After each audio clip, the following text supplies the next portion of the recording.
Hi everyone, my name's Jasmine Flint. I'm 30 years old, which when I say it out loud it makes me feel a little bit old, but I know I'm not that old. Um, I've never made a video before, never done like Facebook Lives or Instagrams or YouTubes or any of the things, so I'm not really sure how all this works, but we're gonna try it. If you hear random noises in the background, it's my two puppies who every time of the hour is playtime for them, so they're just wanting to play. So sorry about that. Anyways, I just wanted to hop on and kind of share during these uncertain times what it's been like for myself personally through these kind of uncertain and unsettling times. I did write a lot of it down just because there's like a lot to go over, and also I know when I'm like in front of people or when I'm trying to like speak from the heart, sometimes it doesn't always come across the way that I want it to, and sometimes I forget points that I wanted to talk about. So I did write some of it down. Anyways, I just wanted to start off by giving you a little bit of a background on myself. So for the first 3 years of my life, my birth father, he was in the military, so he moved around a lot. He ended up cheating on my mom, and our family kind of separated, but it's not the most important or relevant part. Anyways, we ended up following my grandma to Utah, where we lived in like southern Utah for almost my entire life. All of my family still lives there, but I have since moved a couple of times. I have an older brother and sister and a younger brother and sister. My older siblings are half black, like I am, and my younger two siblings are 100% Caucasian. One of my siblings is gay. I have two gay stepbrothers, so we're a very diversified family. So I went to multiple different elementary schools. I don't really remember a whole lot about elementary other than the fact that there weren't very many people that looked like me. And then moving into high school up until my junior year, I was the only black female, to my recollection, that went to my high school. There were 3 of us that went to my high school who were indeed black. Myself, my older brother, and one other kid who came just to play sports for the school. He wasn't a full-time student, but he was in like a specific program that allowed him to come to my high school so that he would have access to sports. So it was kind of weird. We had lots of Hispanic children. We had Tongans and Samoans, and so there were people of color, but none that were specifically like myself or my older brother. So that was a little bit challenging. And then moving on to high school, like I consider myself a college educated woman. I have my bachelor's in nursing.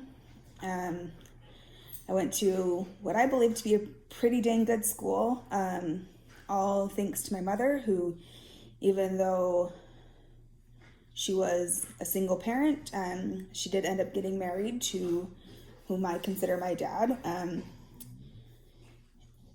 But he had, because of some other things that happened in my life, he had to stay home most of the time, so we were still a single income family, and my mom supported all of us my whole life, and she still continues to do so.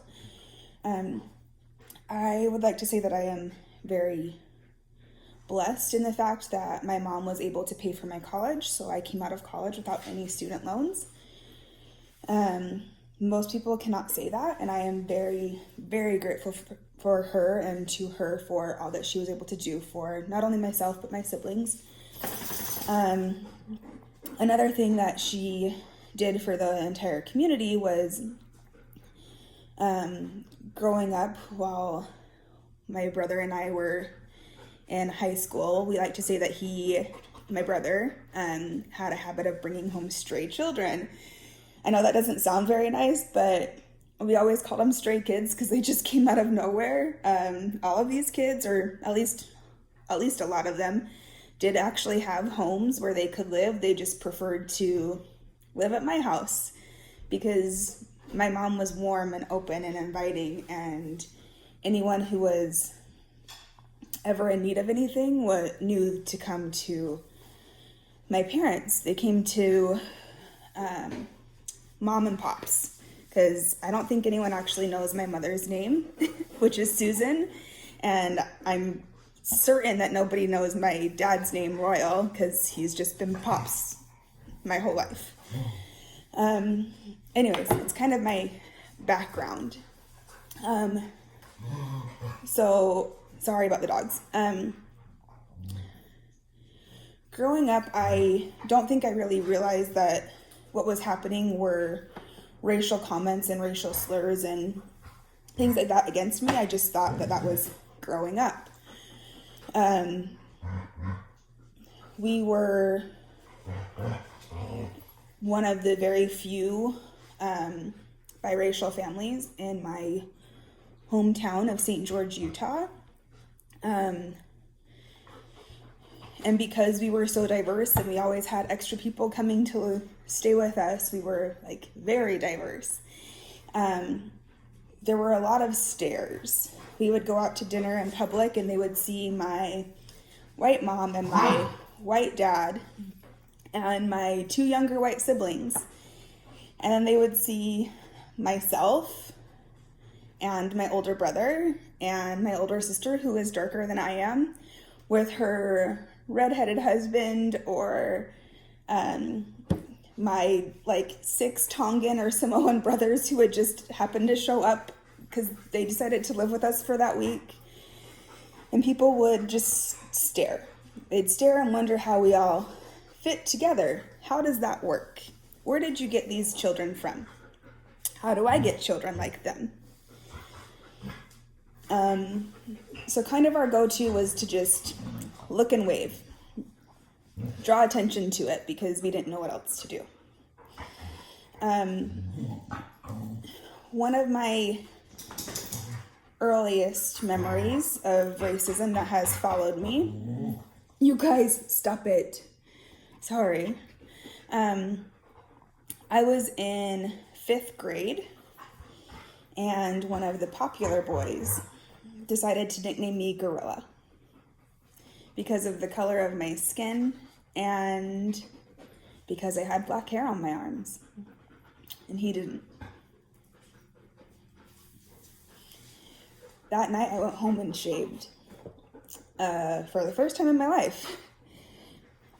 I shaved my entire body because I didn't want black hair.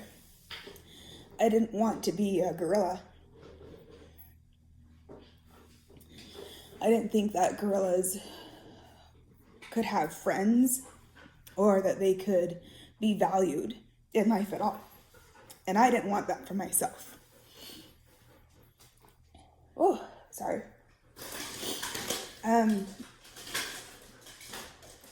Oh, gosh, already crying. This is not good.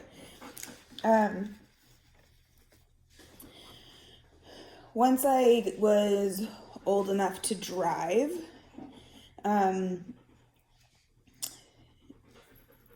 we had nicer vehicles. And so we started getting pulled over, myself, my older sister, and my older brother.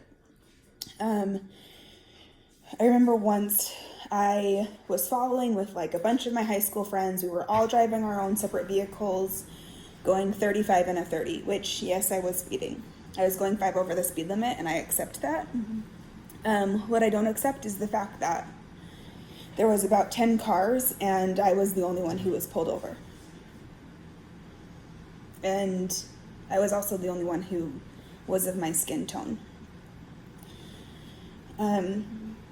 Another time I was pulled over because I couldn't possibly afford the car that I had.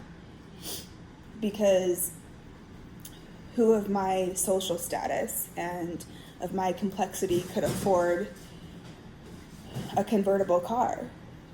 I mean, surely I couldn't. Surely my mom wouldn't have been able to buy that for me, because if I'm Black, then she must be Black as well. So then questioned where I got my car from. How could I acquire such a car? Lots of questions to that nature. My brother, even recently, we do have wave runners for the lake, and we like to take them out whenever possible. So when it's my brother and I going to the lake, we're always stopped at the gate and asked how we acquired the wave runners. Did we rent them? Who did we get them from? Where did he get his truck from? Because we possibly couldn't have gotten them ourselves.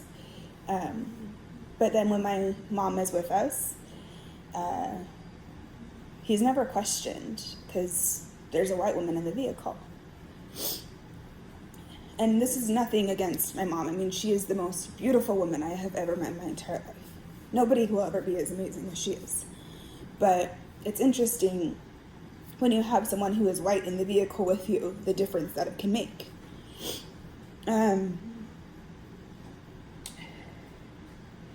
I have had people cross the street when I'm walking down, and I'm Black, but I'm not that dark.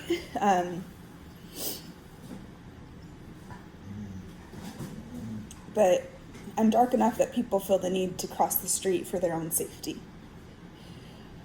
which is bothersome. And I don't quite understand it, but then again, I don't quite understand a lot of things. In high school, I was never asked to a school dance. I went to dances, like the girls' choice dances I went to, a couple of them, but I was never asked, and nor was my older sister. And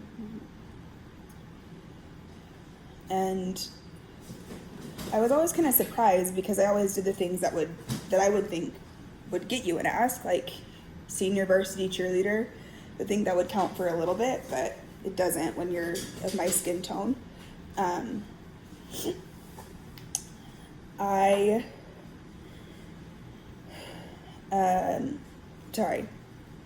Moving on. Right after college, my husband and I moved to Minnesota. So I'm very aware of all the things that are happening in Minnesota right now. Minnesota was good to me in a lot of ways. Like, I was able to harness my craft for nursing, which I am very grateful for. But it was also very cruel to me in other ways. I was not Black enough for the Black people, and I was not white enough for the white people, which I didn't think was even possible, but apparently that's a thing. I encountered people telling me things like, I mean, just over stupid things like food.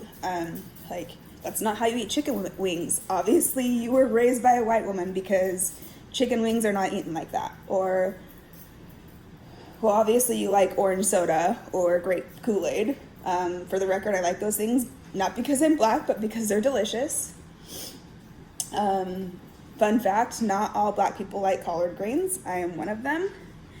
I have tried them many different ways, just not a fan in general. So just a lot of weird ignorances.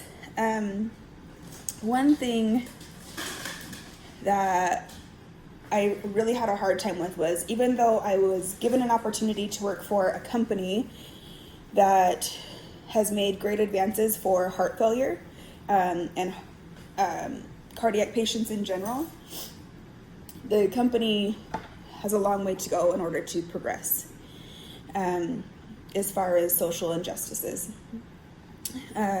Many people, in fact, almost every person of color on the unit that I worked for, was told, you're not ready at some point or another.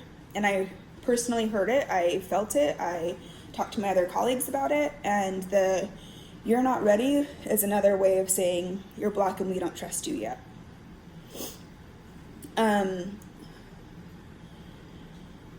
During my 2.5 years working on this unit, there was one person who was in an educator role or higher, who was of color, and she was amazing at her job. And then right as I was leaving at the end of my 2.5 years, we got our first Black charge nurse, which is interesting considering how many Black nurses were working on the floor. I remember my two managers, some instances where they had some things to say. One, I was sticking up for my patient because she happened to have a husband and a boyfriend, which that's not my thing, but who am I to judge? If you want to have a husband and a boyfriend and everyone is okay in the relationship, like, all the power to you. I do not have that kind of stamina in my life. But if you can make it work, that's fantastic for you, and I applaud you for your efforts and for your love.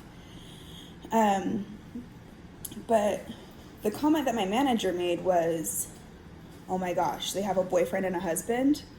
They might as well be Mormon and from Utah, as she stared directly at me.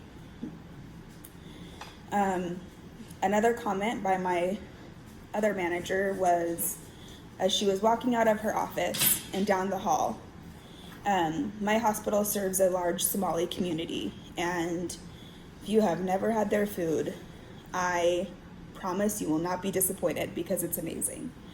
However, as she was walking down the hall, she starts making faces in disgust and sniffing the air, and I hear her say, "Ugh, what is that smell?" And then looks directly towards our Somali visitors that are walking down the hall. That's not okay. And it hurt. And I am sorry that I did not stick up for them in that moment, because that was wrong of me. And I should have corrected her in that moment. But at the same time, you don't correct your boss because you can lose your job.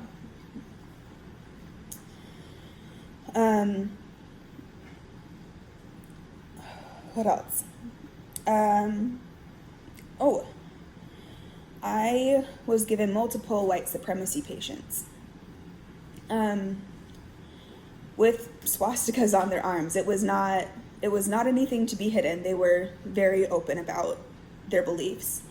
But as I would arrive to work and be given these patients who the entire shift for 12.5 hours would be lying down, flipping me off, or spitting in my direction, I was told I was given these patients because they need to learn something. They need to learn something that I can teach them, and they need to learn tolerance. I don't see it that way. In my 12 hours, I am not going to teach somebody who was raised to be ignorant for the last 50 years. In my 12.5 hours, while they are spending all of their time spitting at me and flipping me off and uttering the most inhumane things in my direction, I should not have to endure that so that they can learn tolerance.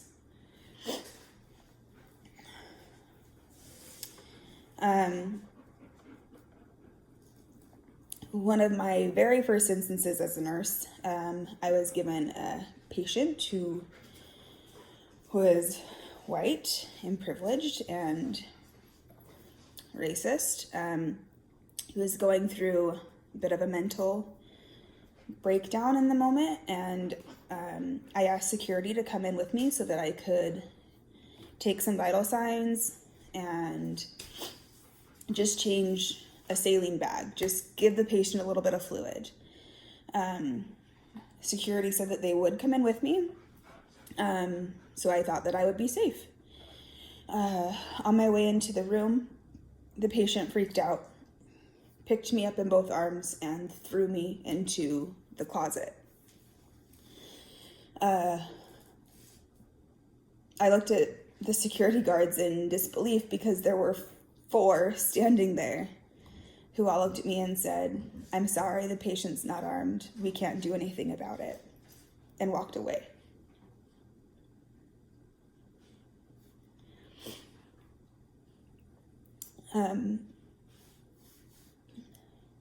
That was a hard one.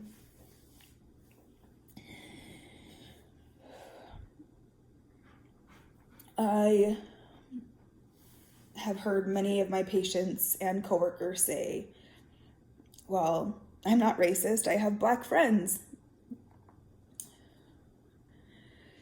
You don't understand how racist that comment is.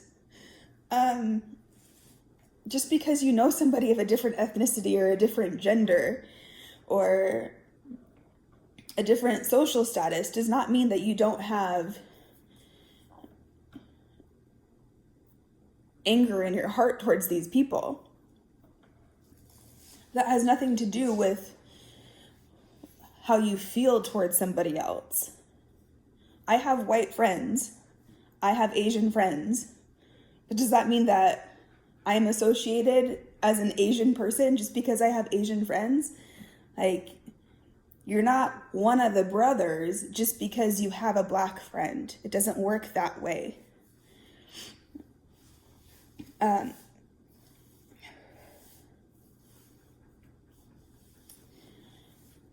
Recently, I was working with a couple different patients. I've now lived in Arizona for a year. I'm in the Phoenix metro area, and I've been working with these patients, and I just watched a privileged white man get a heart transplant, who, by the way, is not grateful at all, which is very hard to understand. I mean, I don't understand it. Somebody literally died to give you a life-saving organ and you're not grateful. So that in itself is interesting. What is even more interesting is that while this man was getting told yes, one of the sweetest men I have ever met in my entire life, who is a Black man, was told no because he would not be a success. And we are at a stage in our heart transplant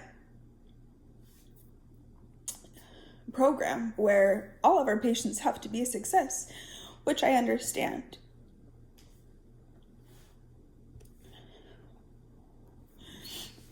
What I don't understand is how quickly one man was told yes and how quickly one man was told no when they have very, very similar backgrounds and comorbidities.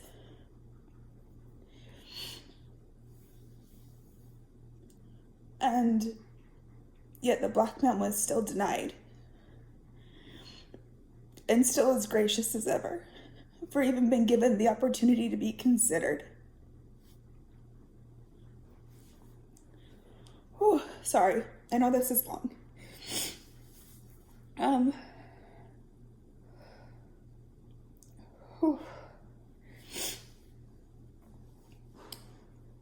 It's hard to be looked down upon by your peers just because of the color of your skin and the lack of respect just because you look different from them. Oh. I was with a cousin a few years back, and granted, this is a cousin. It's what's supposed to be my family, and we were eating dinner, and he told me that he wouldn't sit with me because even though he has respect for all Black men and women, he cannot disrespect his true brothers and sisters and sit down with somebody of my color to have dinner.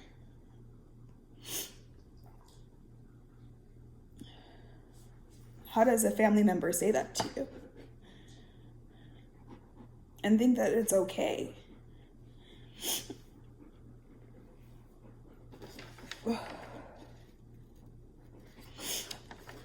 Um, my husband is white. He's like see-through. He's so white, and I love him dearly. He's stood by my side through all of my emotions, and I am very grateful for it. What I'm not grateful for is when people ask me, why would a white man want to marry a black woman? Or, how did you even find each other when you're of different ethnicities? Like, I opened my eyes. There are ethnicities all around us. I think what has been most hurtful is that recently I woke up and my first thought in the morning was, by the way, I'm pregnant, but my first thought was, the best part about marrying a white man is that hopefully my children will be light enough that they can blend in and that they won't have to feel the hatred that I have felt my entire life. And how horrible is it that I would wish my children to blend in instead of being the extraordinary individuals that I want them to be.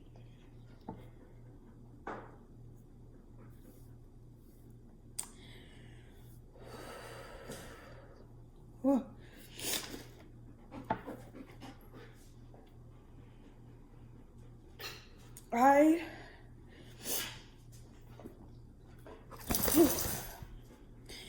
I am not trying to idolize George Floyd or anyone else. That is not what this video is about. This video is about sharing my experience and the things that I have gone through. Somebody who's been given way more opportunities in their life than a lot of people. But something to think about is, if George Floyd were a white man, would he have even been thrown to the ground in the first place? If a cop was kneeling on his neck, would people just stand there and videotape it, or would somebody have the courage to step in?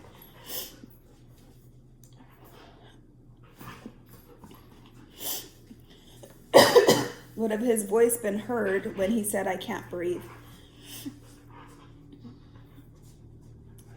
My fight isn't for making George Floyd this hero. I recognize that he has a criminal past. I recognize that he did things like hold a pregnant woman at gunpoint, which, being a pregnant woman, I do not appreciate. It terrifies me that somebody would even have the heart to do that. But what George Floyd did do was bring to light some of the injustices that are happening all around us. I am trying to shed light on racism and hopefully help others understand social injustice and racial inequalities and racial blindness that is happening all around them. When people say, "I don't see black and white," well, then you don't see me. You don't see who I am. The world is a multitude of colors. And just because you say you don't see black and white does not mean that you don't have these racisms inside of you.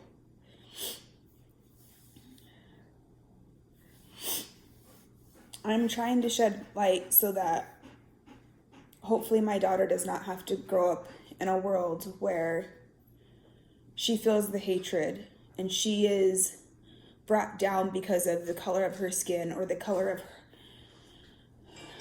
her background or who her mother is or who her father is or who her ancestors are or were. I want her to have a bright future, one where there's fairness and equality in the world.